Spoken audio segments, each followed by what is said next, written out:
போகும்பொழுது நானே யோசிப்பேன். எனக்கு திமுக கட்சியினுடைய கொடி போட்ட ஒரு காரில் அந்த பெண்ணுக்கிட்ட மிக மோசமாக நடந்து கொள்ளக்கூடிய அந்த வீடியோ, அந்த பதிவாகி இருக்கக்கூடிய அந்த வீடியோவை நம்ம பார்க்குறோம். தமிழ்நாட்டில் எந்த அளவுக்கு சட்டம் ஒழுங்கு சீர்கட்டு இருக்கிறது என்பதற்கு பல உதாரணங்கள் இருந்தும் தினமும் கூட ஒரு உதாரணம் புதுசாக வருது. இன்றைக்கி ஈசிஆரில் சுதந்திரமாக ஒரு நாட்டில் மகாத்மா காந்தி அவங்க எப்போ சொன்னாங்க, ஒரு பெண் நள்ளிரவில் சுதந்திரமாக என்றைக்கு நடந்து போகிறாங்களோ அன்னைக்கு முழு சுதந்திரம் கிடைத்து விட்டதாக சொன்னாங்க. இந்தியா முழுவதும் முழு சுதந்திரம் கிடைத்ததாக நான் பார்க்கின்றேன். தமிழகத்திற்கு முழு சுதந்திரம் கிடைக்கல. ஏன்னா நள்ளிரவில் பெண்கள் போனால் பிரச்சனை, பகலில் போனால் பிரச்சனை. அண்ணா பல்கலைக்கழக வளாகத்திற்குள்ளே அங்கே படிக்கக்கூடிய பெண் 7:45 மணிக்கு சாயந்தரம் நடந்து போனால் பிரச்சனை.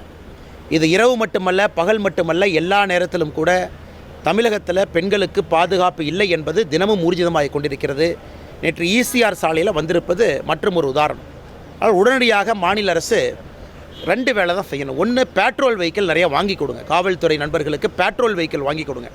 லைட்டு போட்ட வண்டி 1000-2000 வண்டி வாங்கி கொடுங்க, நைட்டு ரோந்து போகட்டும். 2வது, 2 வீலர்ஸ் வாங்கி கொடுங்க. அதுவும் பெட்ரோல் வெஹிக்கிள், எல்லா பீட் கான்ஸ்டபிள் 2 வீலரில் எல்லா பக்கம் போகணும்.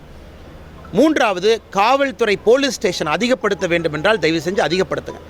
காவல்துறைக்கு எந்தவித உபகரணங்கள் கொடுக்காமல், போலீஸ் காவல் நிலையங்களையும் அதிகப்படுத்தாமல், காவல்துறைக்கு ரெக்ரூட்மெண்ட்டும் பண்ணாமல், இந்த கையாலாகாத திராவிட மாடல் என்று சொல்லி திரிகின்ற திமுக அரசு பெண்களுக்கு எதிராக நடக்கக்கூடிய குற்றங்களை எங்கேயும் கூட கட்டுப்படுவதற்கு ஒரு ஆணியை கூட துரும்ப கூட கிள்ளி போடாமல் இருக்கிறாங்க.